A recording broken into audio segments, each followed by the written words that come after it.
নির্বিচার বোমাবর্ষণে গাজাকে ধ্বংসস্তূপে পরিণত করা ইসরায়েলের মাইলের পর মাইল এলাকা পুড়ছে আগুনের লেলিহান শিখায়। এক সপ্তাহ আগে দেশটির মধ্যাঞ্চলে ছড়িয়ে পড়া দাবানল আরও ভয়াবহ রূপ নিয়েছে।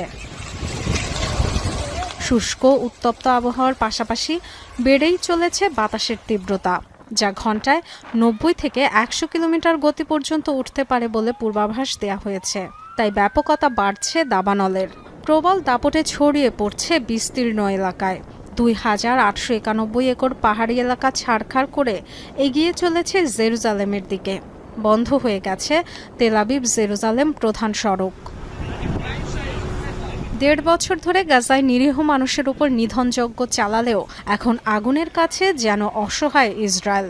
1.5 শতাধিক টিম নিয়েও দাবানল নিয়ন্ত্রণে দিশেহারা পরিস্থিতিতে বিশ্বের অন্যতম সামরিক শক্তিধর দেশটি সহায়তা চেয়েছে আন্তর্জাতিক মহলের। প্রধানমন্ত্রী বেনিয়ামিন নেতানিয়াহু জানিয়েছেন 3টি ফায়ার ফাইটিং প্লেন পাঠাবে ইতালি ও ক্রোয়েশিয়া। সহায়তার অঙ্গীকার করেছে ইউক্রেনও। 150 ফায়ার ফাইটিং টিমের সাথে উত্তর থেকে স্ট্যান্ড বাই গ্রুপকেও আনার সিদ্ধান্ত নিয়েছি। কর্মীরা কাজ করছেন, তবে তীব্র বাতাস বাধা হয়ে দাঁড়িয়েছে। প্রধানমন্ত্রী প্রতিরক্ষা মন্ত্রীকে সুপার হারকিউলিস বিমানের ব্যবস্থা করতে বলেছি। সেগুলো যেকোনো আবহাওয়ায় কাজ করতে পারে।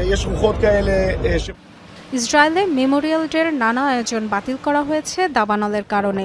খালি করে ফেলা হয়েছে আশপাশের 10টি লোকালয়। যে কোনো সময় সরে যাওয়ার প্রস্তুতি রাখতে বলা হয়েছে আরও বহু বাসিন্দাকে। ডরথি দাস্ট্রিন